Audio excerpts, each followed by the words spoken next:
Thank you. Good afternoon, everyone. It's a continuation of the panel which we had where we were talking about building a connected ecosystem for the next decade. And delighted to have the panelists today with us, which is Mr. Shyam Mardikar, uh, the man in the action, I guess, who's rolling out 5G as we speak. So a lot of questions to come across and a lot of practical experience to be shared upon. Mr. Gilles, thanks for joining in, who brings in a diverse set of experience, all related to telecom industry and associated elements. Mr. Srinivas, who again brings in an experience which is extremely wide-ranging, starting from 1G, going all the way till now till 5G, but looking forward to 6G as well. Thank you for being over here. And Mr. Hardeep Saini, who's been right at the front of making sure how telecom services can be used upon in a more commercial way so that all of us as consumers can get the benefit of the technology which is being produced upon. So this is, as I said, in many ways it's continuing from where we left the last session. It was quite an interesting session as I was observing, but let me set up some context. As a country, over the last couple of years, we've gone, or we have taken a quantum leap when it comes on from a connectivity perspective.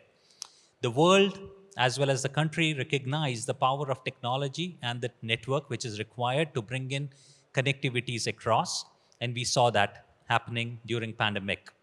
I'll not get into details, but the resilience of the network really got tested during that period, and the strength of the network really came to rescue. As we move from that era to a leaping era where we will be having a hyper-connected ecosystem, there is a need again to transform our technology as well as network capabilities. It's driving big transformation programs, and I will not steal the thunder when I have got such luminaries along with me to talk upon on what's the promise of 5G that comes across. The panel is going to talk upon on all those areas. It will also bring across how this next decade is going to be the technology-led decade, and what are the perspectives which we should be looking forward from there. So with that background, let's get going on the discussion. Maybe let me get going with Shyam yourself. Shyam, I talked upon, I gave that context saying we're possibly moving from an era of being always connected to a era of hyper connected, which is where multiple devices will be connected. Devices possibly which were never expected or anticipated to be connected will be connected upon as well. And that definitely brings a lot more stress, but lot more opportunity. My question really is, what's our readiness at this point of time, and what are some of the challenges that we anticipate as we get into this era? Thanks, Atul. And I think I want to start by saying that we are still using the word connected as the anchor adjective for 5G when we move to 4G. And one of the first things which I wanted to highlight is one paradigm shift that has happened between 4G and 5G is 5G is not only hyper connected, it is actually beyond connected. And when I mean beyond connected, there are two more important contributors of digital in the overall digital value chain, and I call them as a holy trinity of communication. Connectivity, of course, is the backbone. And then on top of connectivity, there is compute, and then there is storage. And so far, historically, 4G and below, connectivity has been a separate vehicle, and compute and storage have been an independent, island-based models which were actually riding on connectivity. What is happening with 5G, the fundamental change which is happening with 5G is the connectivity, compute, and storage are actually embedded together. So it's not only hyper connect, it is hyper compute and hyper storage, right up to the edge, densified as close to the customer as possible. In fact, the capability of device also to now compute and storage and negotiate that compute and storage in a client server model. We showcased Cloud PC the other day, wherein you just have a screen and the whole connectivity, compute, and storage is coming out of the cloud which connects to you. So for us, as the telecom industry, I think we need to be very, very clear that when we are talking about 5G, it is definitely beyond connectivity. It is about compute and it is about storage. Now, from a readiness and challenge perspective, which Atul alluded to, I think one of the good things which has happened in last decade in India is the all pervasiveness of 4G. which means that from a physical infrastructure perspective, the densification of tower infrastructure perspective, the connectivity of tower from a high broadband, high-speed IP MPLS riding on fiber perspective, I think we are good to go. At Jio, we claim that urban towers are more than 85 to 90% fiberized. Now, this is one of the biggest constraints which operators world over are facing, saying that if you're serving Gbps speeds in the access network, is your backhaul network ready to align with that? And I think that's from a readiness perspective there. The challenges I would allude to is speed of execution is definitely a challenge. We are a big country. We are talking about connecting more than 1.3, 1.4 billion people. We are talking about 320 million square kilometers of area. We are talking about deep, dense urban and very rural kind of demographies. How do we actually execute this? Spectrum has been thankfully now made available after the auctions. And one last word on spectrum before I pause on this question is, again, till 4G, we have been a laggard as far as spectrum holdings have been concerned. If you look at global holdings of any operator versus what we've been holding, we've won by 5x, won by 4x. I mean, look, if you look at Far East, you look at West, you look at Europe, wherever. But for the first time, I think we are getting closer. I would still not call it adequate because our footfall per square kilometer is still kind of mind-blowing from an order of magnitude different than what not only a London or a New York are, but even what a Shanghai and a Beijing or a Jakarta is. Densest cities in the world, we beat them black and blue from our density, population density, which means that we obviously need that kind of spectrum to service the level of expectation the customer want. But thankfully, with these kind of spectrum holdings, now that we have all in 5G, I think we're getting closer from an adequate perspective. So from a spectrum starved industry, we are getting into a near adequate spectrum kind of industry. We are getting backhaul ready. We are getting edge compute ready, which will be one of the largest vehicles that is going to drive this whole 5G bandwagon. So, long story short, I think if we look at this culmination of hypercompute, hyperstorage, and hyperconnectivity together with the right set of infrastructure, I think we are poised very well to unleash this whole hyper digital, if I may use the word, Atul, for the next decade. We'll pause here. Thank you. Thank you. As I said, someone who is really dealing with it at this moment. So thank you. Clearly, it was coming from that live experience and much appreciated, Shyam, on those thoughts. Taking it forward, Gilles, if I can bring you in, and possibly you can bring in a much global perspective as well, how you're getting to see at this point of time the various adoptions which are happening around 5G globally. And some of the opportunities and challenges which are emerging that you get to see at this moment. Okay, thank you. And first of all, thank you very much to have us on the panel with those honoring speakers. So with my accent, you can probably understand that I'm coming from Europe and more especially from France. But the key things that I want to bring here is India has made in the past 5 years on the 4G moving from 9% to 68, 70% of the population, and congratulations on that, a leapfrog compared to the other region that are making the people so excited for the 5G. Today, if you are looking at the world, China is definitely ahead of everybody in terms of 5G deployment. They have massively invested. The operators, that was led by the operators, they decided to massively deploy the 5G. Korea was also the first one to deploy. And if you are looking at Korea, the increase in terms of consumptions of the bandwidth and the use cases in terms of cloud gaming and live streaming of videos has been exponential. Now Europe is still a little bit on the back seat, started, more to come. North America started, and I think that before this, on the previous panel, people were commenting that the operators in North America were trying to do a kind of, I have a better bandwidth than you, so you should pay more for me than the other one. And I think they are losing track. We are losing track outside of India of the use cases. I was impressed when the Honorable Prime Minister made the 5G opening to see the use cases. Here, everything is about use cases. What does it bring to the end user? And so I think that India will definitely lead the 5G deployment. And I'm expecting that in the next 2 years, we will see India ahead of all the other regions from a use case perspective, because this is where you are starting. You are not starting only for the connectivity, you are starting by what does the connectivity bring to the end user, and what should the end user be able to do with this connectivity? Cloud gaming, entertainment, but business, how can the remote villages can start new businesses is all what's making here very exciting.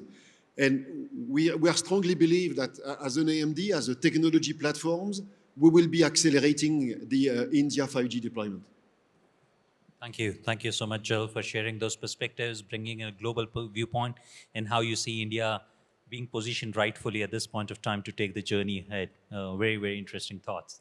If I move forward to Mr. Srinivas, Mr. Srinivas, you've seen this journey over the last 3 decades of how, or 3 decades plus, and how telecom has transformed, not just as a technology, but also as a customer experience, which is completely transformed. How do you see this era? How do you see this decade, which is coming across at this point of time? Can you hear me? Okay, good.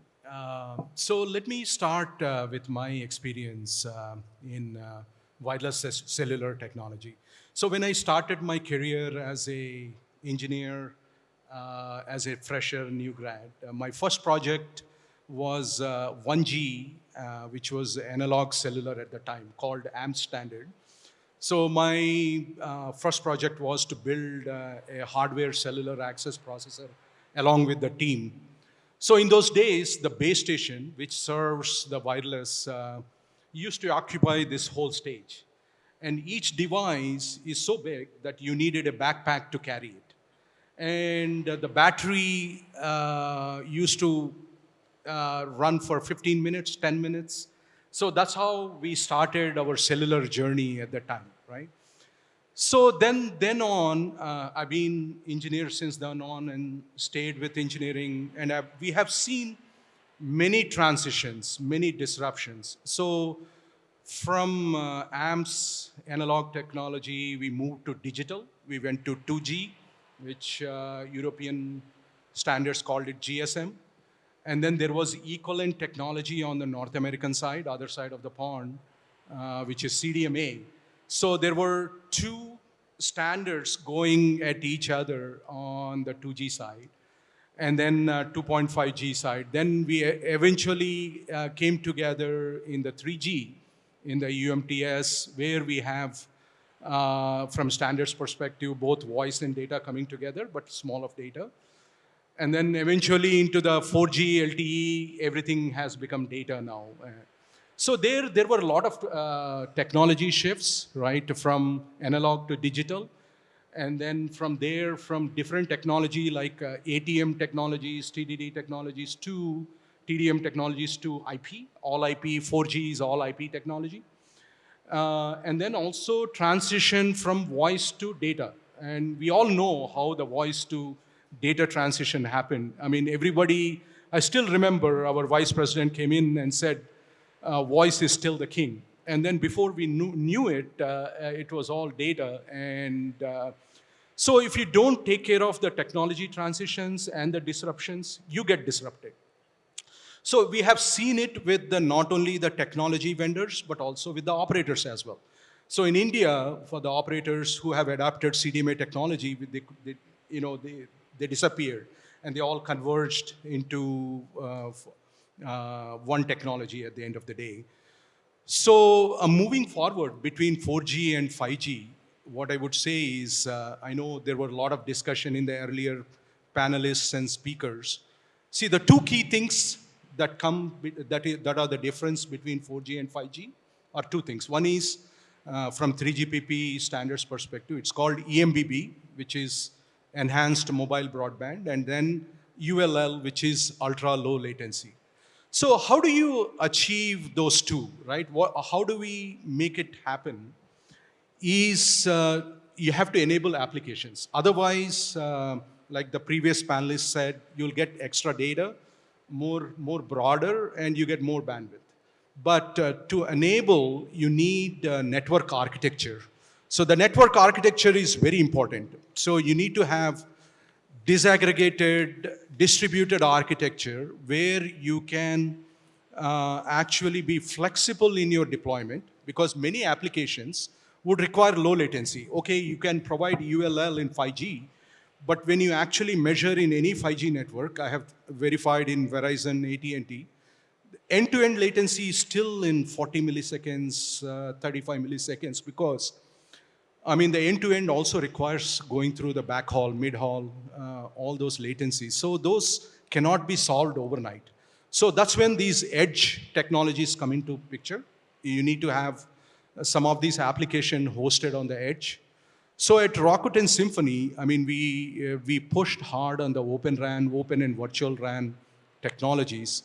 So previously, just a month back, we demonstrated, I'm sure some of your kids have been playing Minecraft games, and when you play over the web, you see a lot of latency. I mean, you'll be moving and trying to build something, it takes a longer time. So we were able to demonstrate Minecraft with less than 5 millisecond latency with the distributed and disaggregated architecture. Sure.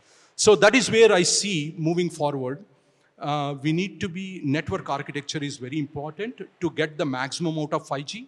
You need to be able to be flexible, and you need to be able to disaggregate and enable any kind of deployment for the operators. Wonderful, wonderful.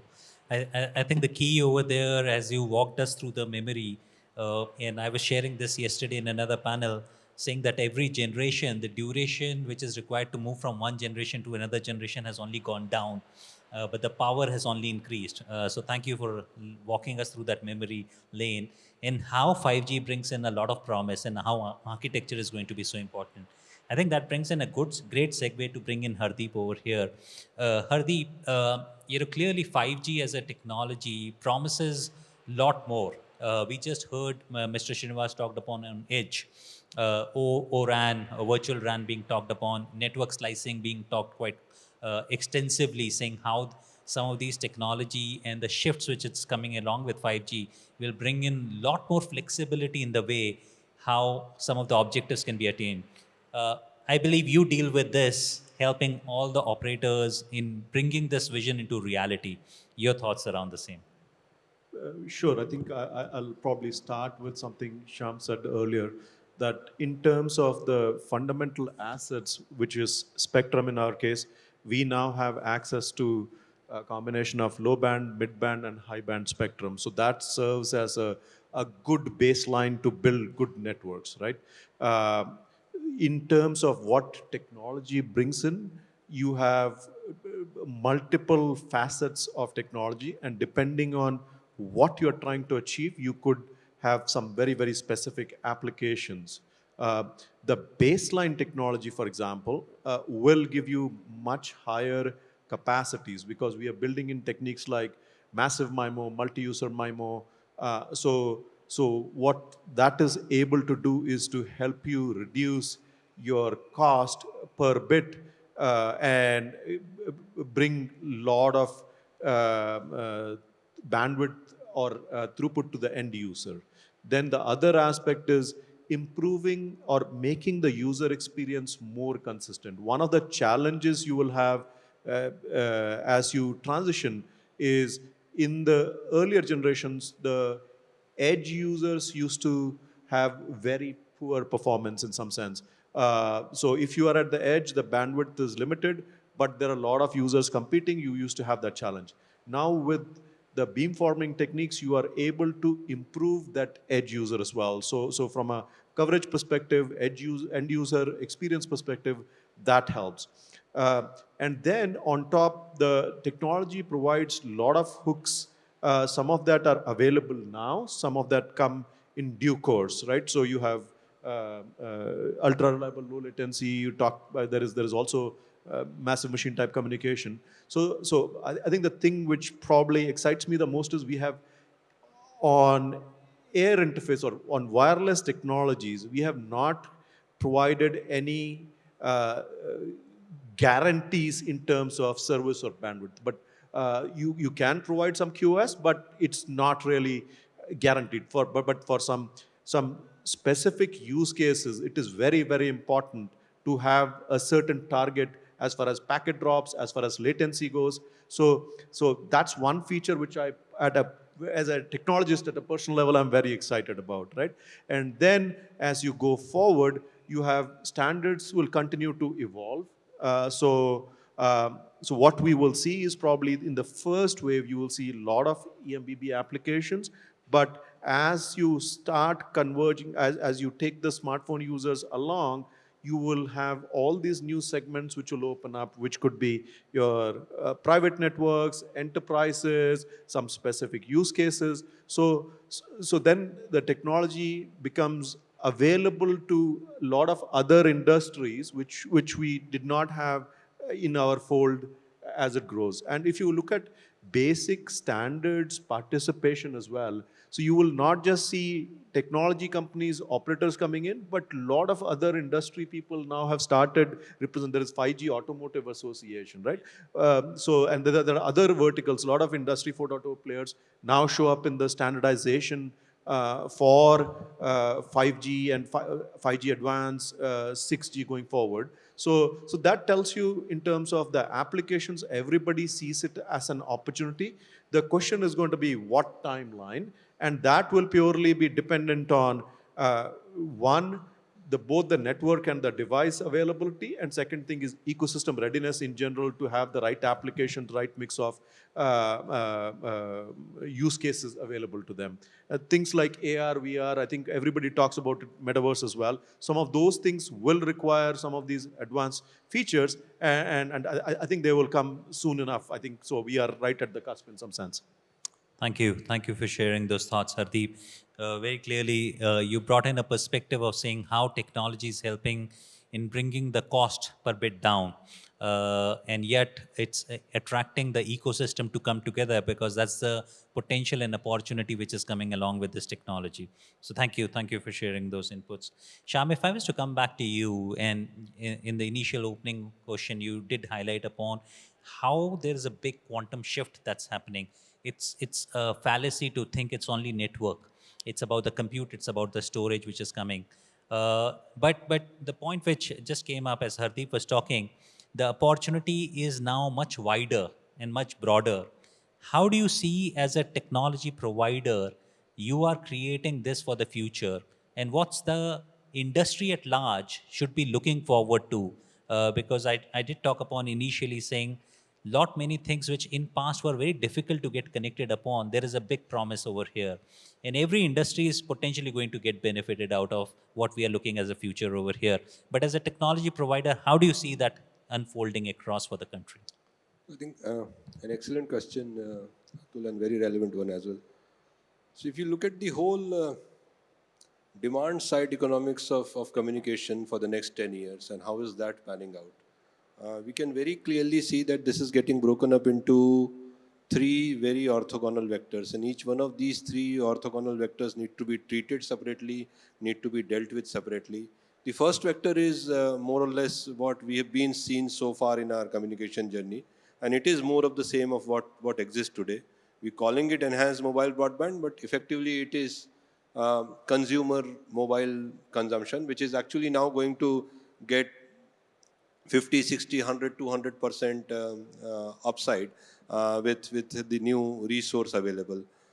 And again, I think if you look at the broadband, mobile broadband consumption over the years, right now here in India, I think we contribute to at least 16 to 17% of global cellular data. That is huge from today's perspective. But that's just 4G. If you now move this whole 4G bandwagon to 5G and unleash the new spectrum which we spoken, all the latent demand which these people, all our netizens, if I may use the word are using, is going to catapult to a totally next level.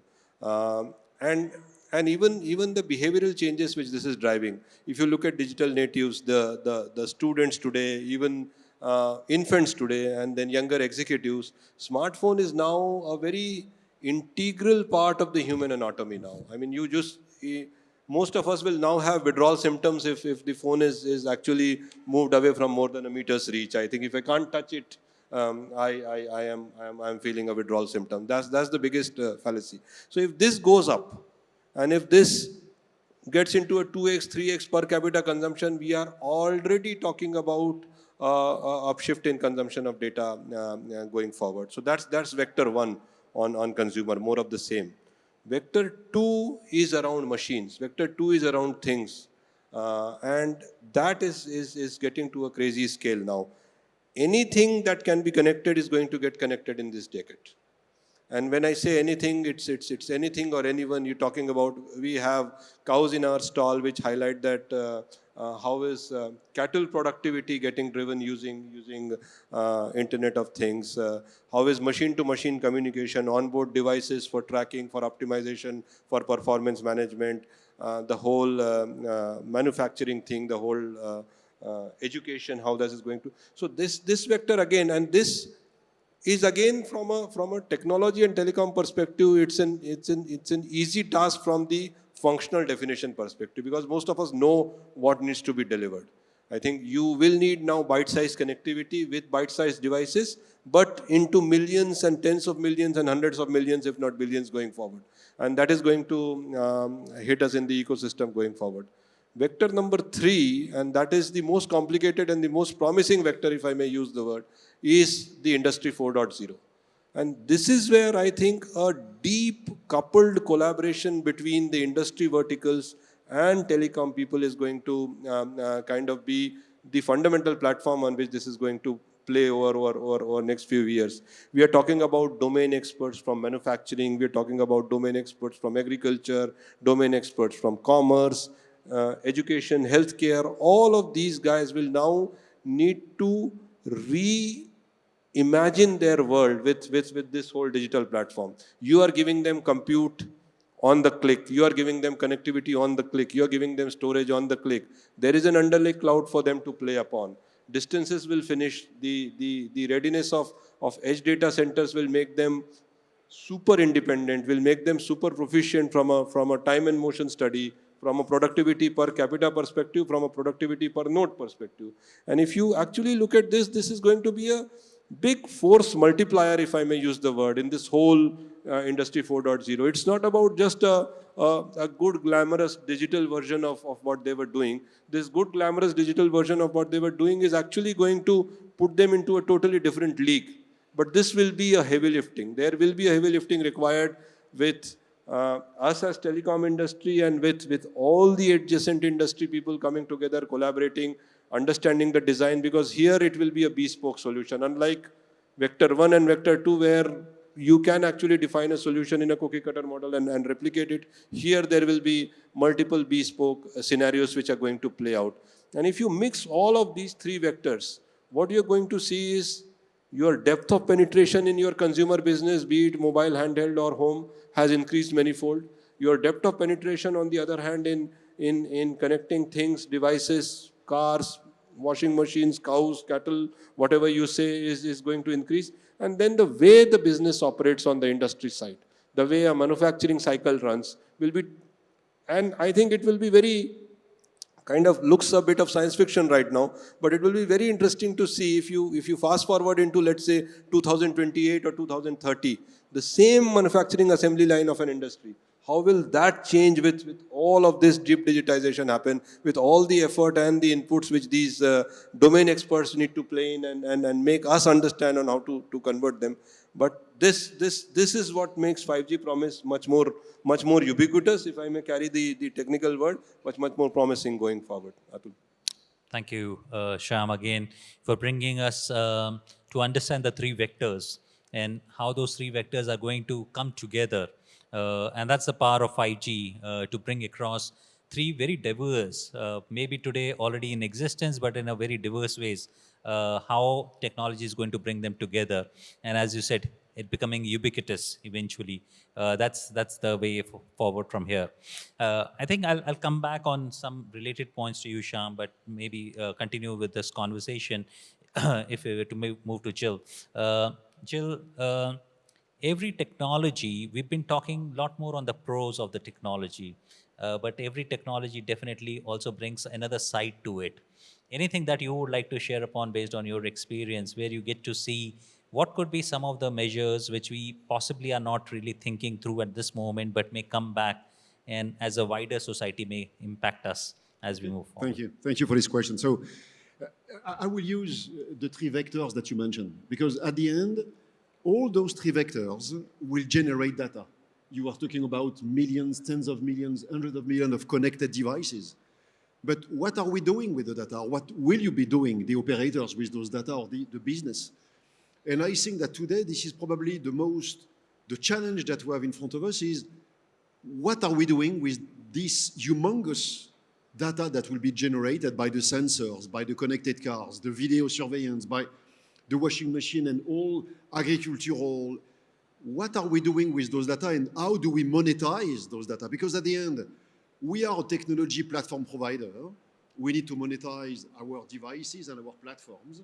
The ecosystem software vendor need to monetize their software. The telco need to monetize their infrastructure. So at the end, we are all looking at for monetizing. And I think that the real value that the 5G is bringing as an industry, beyond the end user boundaries, will be the data monetization. Monetization in terms of productivity, increasing the productivity in the industry 4.0, changing the way the cloud gaming entertainment are seen by the end user with the immersive experience. I think that people will be ready to enjoy some of those use cases and to pay more for that, or to have registration for that. So that's really the monetization and the usage of those data that, for me, are today the to be seen or to be think about, and how to really monetize those data and how to use those data. Let me take a last example on the 5G, on the pure 5G today. One of the buzzwords that we are starting to hear is the RIC, Radio Intelligent Controller. What is the RIC? This is the way that suddenly you will have a brain that will be able to adapt your 5G radios and your 5G networks to mobility, cars, or end users that will be really mobile into the infrastructure. The RIC today will receive humongous of data, but when you are saying humongous, it's terabytes of data coming from the radios with all the parameters that the industry 3GPP has planned. But how do we plan to use that in order to have a more efficient usage of the power, of the spectrum? And so we have those data available at every stage of the 5G, from the end user data to the technology or network data that will have to be processed. And this is where the AI ML will be critical, but still those apps or those automation will have to be fully operated and fully capable to use this humongous of data for something. Monetization for the telco, automation for the industry, automation or better user experience for the consumer. So I think that that's the challenge which is in front of the industry that we're talking about. Thank you. Thank you for sharing again those inputs, Gilles. I think it's an opportunity as well as a challenge, and it's the two sides, which one should be looking upon. I think you presented your thoughts very clearly in terms of the challenge which we have because of the growth of the data which is going to come through. How do you monetize it? How do you use the power of that data being generated for fine-tuning your AIs or MLs, as you were calling out? So it's a great thought out over there. Globally, there are regulations also emerging which are also playing a big role around how do you use this data, and there is always an element of a privacy which comes in, which needs to be factored appropriately. But thanks for bringing those thoughts, Gilles. Moving forward to Srinivas, we talked upon on whole lot of innovation which is possible, and that will result into lot more enhancement of user experience. Can you just double click on those areas, saying what is the potential innovation which is going to help enhance the user experience? Okay. So First, I'll start with something that will help the operators that we need to deploy in a better way. So starting from previous discussion where Randeep from Airtel has mentioned, his biggest challenge was automation. Because first we need to be able to deploy the cost per gigabit. Not only that, the deployment, ease of deployment for the operators have to be well thought out. So that's where I think the number one enhancement or innovation that will come from 5G is also automation. So first is deployment of network, monitoring of the network, all the observability of the network. So all these need to be automated first. And so again, at the risk of using my company name all the time at Rakuten Symphony, I mean, our first belief was automation. So we automated the deployment of sites. So it's every time we deployed about 50,000 sites in Japan, and each site on an average of 4 minutes to bring it up. As soon as you power on the radio, the whole site would come up by itself. So there was, this is mainly because we were using cloud native technologies for both RAN and core network and everywhere. So that would be the first step. So easier to bring in automation network. So the innovation that you're talking about, I think the first step is to get into cloud native technologies for your network. That way, what cloud technologies bring in, you can automatically use. You don't need to build your own. There are a lot of innovation that is happening in the cloud area. You can use as it is. So that is from user experience perspective as well. It is the automation is going to help out quite a bit. From you can use it in the IoT, Internet of Things, narrowband IoT. All these areas you can do quite a bit of automation in the network and improve the user automation for the end user as well. So that's where I would see a lot of this in 5G. You can use technology innovations in terms of, that's where I go back to every time I say network architecture, network architecture. So for example, sorry, one last thing. In Japan, in RMI, when we deployed, it was the same RAN software and in different deployment models. We didn't have to put new software in. It's the same disaggregated, distributed architecture that we were able to put it in a macro, a small cell, and a remote, rural, dense urban deployment. It's the same software. We didn't have to make any changes to that. Right? So. Wonderful, wonderful. Again, as we've been talking through the panel, I think the previous panel also highlighted opportunity for automation is phenomenal, and virtualization really helps in bringing that consistency and leverage which can be brought upon quite effectively. That's what Srinivas you were referring upon. I think let me bring in again yourself from a perspective of talking of the innovation which is happening, Hardeep, at this point of time. There's a constant view which is emerging that 5G, while it provides the innovation, but it also provides flexibility. You can do a lot of things on the run, which many times in the previous network technologies used to become a bit of a constraint. Your thoughts around the same? Sure. In terms of the RAN side, I think there is a lot of, traction on the disaggregation of the RAN, so which will mean that you can now start looking at potential solutions where you can mix and match different vendors. We expect that to bring in additional information, additional innovation in that area. And in terms of the players, I think in general, it's always better to have multiple players in the market so that you are able to get the best solution as an end user or as an operator. You want to have options available in terms of various implementation, pick and choose what works. 2 or 3 things we expect to happen. As we go along the Open RAN path, we will see more and more disaggregation over a period of time. One of the baseline requirements for disaggregation will be good backhaul networks and front haul networks, right? So as that falls in place, that kind of serves as a baseline for a one to do disaggregation. And second thing is you saw a couple of days back when Prime Minister said that we have to do more and more in the country. So this allows a lot of smaller players to come in and at least start in private network domain, for example, enterprise domain.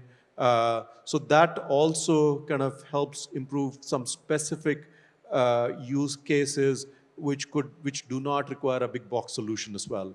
So those would be a couple of additional areas. And then I think once the solution matures, you will see it does provide you multiple kind of levels in terms of how do you want to configure it. One of the things 5G brings in, you have a combination of bands, right? You have low band, which will be sub 1 gigahertz. You have mid band, which is 3.5, and you have millimeter wave. So, and each of these bands have slightly different characteristics.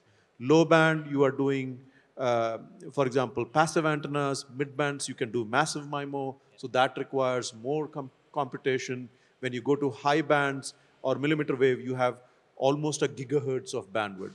So those requirements are very different. And what the Open RAN solutions could also do is to provide you flexibility in terms of which segment of these you are trying to address, how you are trying to build how many number of carriers you need, what capacity do you need, and you can have multiple TR configurations, how many antennas you want to have in your system as well, right? So as an operator, you have a choice, and if somebody is building technology, you have multiple potential solutions to pick and choose from and partner. And similarly, you are able to leverage what is available commercially in terms of servers and work with commercial grade servers to just kind of deploy RAN solutions as well. And then I think some of these solutions also give you flexibility where you are able to customize, for example, your layer 1 software and tweak it to your requirements. So it, in those terms, it does provide you a very wide range of options and a lot of flexibility. Wonderful, wonderful. Just gives a very detailed view in terms of the options which are available and how you can leverage upon, as was highlighted by Hardeep around ORAN and the capabilities which it brings across, as well as the options and how the usage could come across. Thank you, Hardeep, for talking through that. Gilles, do you want to add upon a point there? Yeah, if I can add a few comments, and I agree with 100% of what has been said. You were talking about the flexibility. I think that the 5G and the 3GPP are providing two key additional flexibility, especially for the operators, and we are seeing that in different countries. One is the network slicing, meaning that you can share your network with different application or use cases. Imagine that you have an operator which has a large networks with the right boundaries and all the right spectrums which is deployed, but they want to be able to separate the traffic coming from the healthcare application, from the government application, or from the education. They will be, with the network slicing, being able to isolate and to provide the right SLA, so the right KPI, to each of those applications using the same network. And this required an automation end-to-end. So that's perfect on that. The second one that we are also seeing happening in Europe is the operator sharing, meaning that the cost and CapEx, we're talking CapEx here, when you have to deploy the networks, you need to deploy radios, base stations. And 3GPP has introduced, with, by the way, facilitated by the Open RAN, the multi-operator radio, meaning that especially on large countries or in areas where it's difficult to lay fiber or to have a fixed wireless access, is that operators has the capability to share the radio between several operators and still get their end user coming to their DU and CU and to their billing system, but being able to share the CapEx, the initial CapEx, with the same radio. And I think that those type of flexibility are quite important, both for network slicing and multi-operator, especially on areas where it's difficult Sure. to go and to invest to have all the operators investing at the same time. No, great point. Thank you. Thank you so much for making that. Before I come for the last comment to Shyam to see how practical some of these things is, I want to bring in Srinivas for him to make a point. Srinivas, if you make a point, and then I'll bring Shyam. No, I want to echo Hardeep's and Mr. Giles' all the comments, right? Say, obviously to take advantage of 5G moving forward, we have to be flexible architectures. But at the end of the day, we need to completely softwareize the network. That is very important.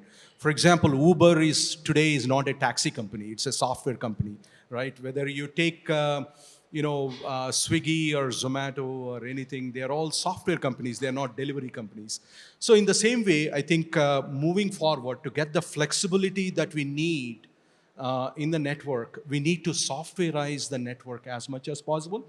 You can use the cloud technologies that are available there. You can build your own technologies because it's software flexible, and you can adapt to yourself, to your needs.